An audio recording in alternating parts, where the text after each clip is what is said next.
Malaysian airline flight MH370 का गायब होना एक ऐसा वाकया है जो पूरी दुनिया के लिए एक राज बना हुआ है।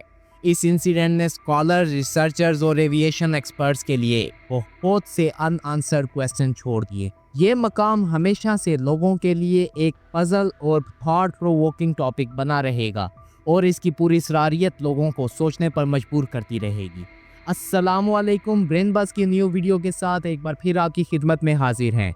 अगर अभी तक आपने हमारे चैनल को सब्सक्राइब नहीं किया तो इसे सब्सक्राइब करें और बेल आइकन पर क्लिक करें ताकि आने वाली हर न्यू वीडियो आप तक बआसानी पहुंच सके। मलेशियन एयरलाइन का फ्लाइट MH370 जो 8 मार्च सन 2014 को कोलालमपुर से बीजिंग जा रहा था, एक ऐसा राज में गुम हो गया जो आज तक हल नहीं हो सका।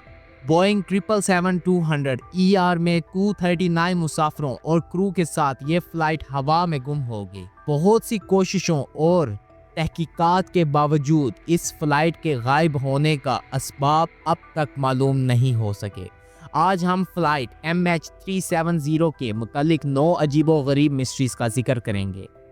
नंबर 9, MH370 का गायब होना रडार स्क्रीन से 1 घंटे से कम वक्त में शुरू हो गया था। एयर ट्रैफिक कंट्रोल ने साउथ चाइना सी के ऊपर से गुजरते वक्त एयरक्राफ्ट से राब्ता खो दिया। स्ट्रेस सिग्नल या कॉकपिट से किसी किस्म की कम्युनिकेशन ना होना एक राज है।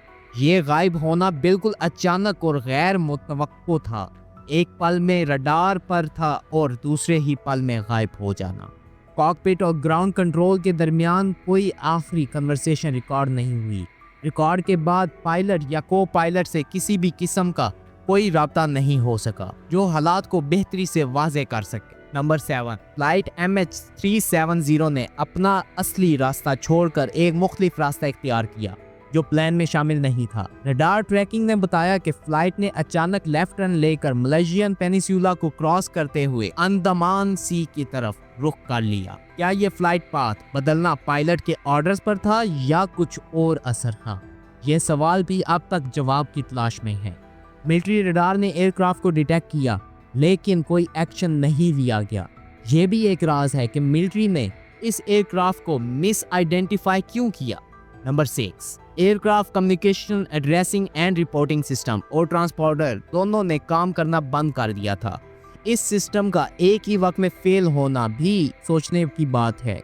ये बंद होना मैनुअल था या सिस्टम फेलियर? अगर मैनुअल था तो किसने और क्यों बंद किया? यह सिस्टम फ्लाइट रूट बदलने के बाद हुआ जो और भी क्वेश्चंस को जन्म देता है।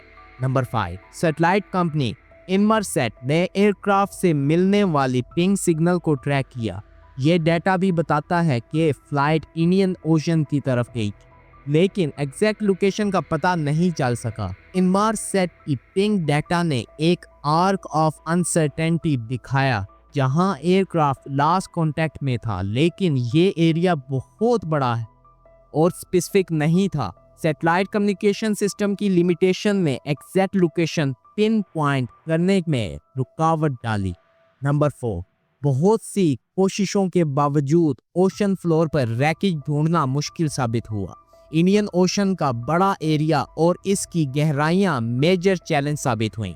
सर्च टीम्स ने एडवांस टेक्नोलॉजी यूज की लेकिन कोई सिग्निफिकेंट डेब्रिज नहीं मिल सकी।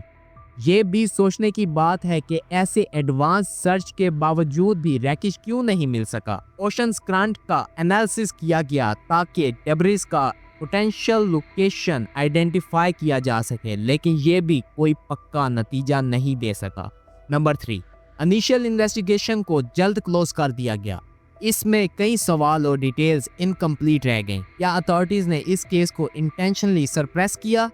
ये भी एक सवाल है जो अब तक जवाब तलाश कर रहा है। क्या इंटरनेशनल कॉर्पोरेशन का कमी थी जो इन्वेस्टिगेशन को मुकम्मल नहीं होने दे रही थी? नंबर 2, पायलट ज़हरी अहमद शाह के पर्सनल लाइफ और मेंटल स्टेट पर भी इन्वेस्टिगेशन हुई।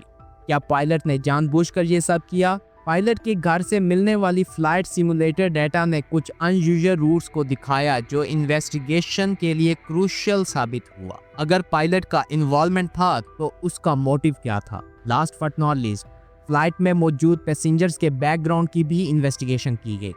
क्या किसी पैसेंजर की कनेक्शन किसी टेररिस्ट एक्टिविटी से थी? 2 पैसेंजर ने स्टोलन पासपोर्ट यूज़ किए, जो सस्पिशंस को और ज़्यादा बढ़ाते हैं। डिप्लोमेटिक पैसेंजर्स का भी इसके अंदर गहरा रोल है। कुछ डिप्लोमेटिक पैसेंजर्स भी इस फ्लाइट में सफ़र कर रहे थे। क्या इनका किसी इंटरनेशनल कॉन्स्पिरेंसी से ताल्लुक था? ये इंसिडेंट एविएशन हिस्ट्री का एक डार्क चैप्टर है जो हमेशा याद रहेगा। फ्यूचर इन्वेस्टिगेशन और रिसर्च से ही शायद इस वाक़े की असल रीज़न तक पहुंचा जा सकता है। इस हादसे के बाद एविएशन सेफ्टी को और भी इम्प्रूव करने की ज़रूरत है ताकि ऐसा इंसिडेंट दोबारा ना हो सके। ये थी हमारी आज की वीडियो। अगर आपको ये वीडियो पसंद आई हो तो इसे लाइक करें, कमेंट करें और शेयर करें। अगली वीडियो के साथ एक बार फिर आपकी खिदमत में हाजिर होंगे। तब तक के लिए अपना बहुत सारा ख्याल रखें और ब्रेन बस को इजाज़त दीजिए। अल्लाह हाफिज़।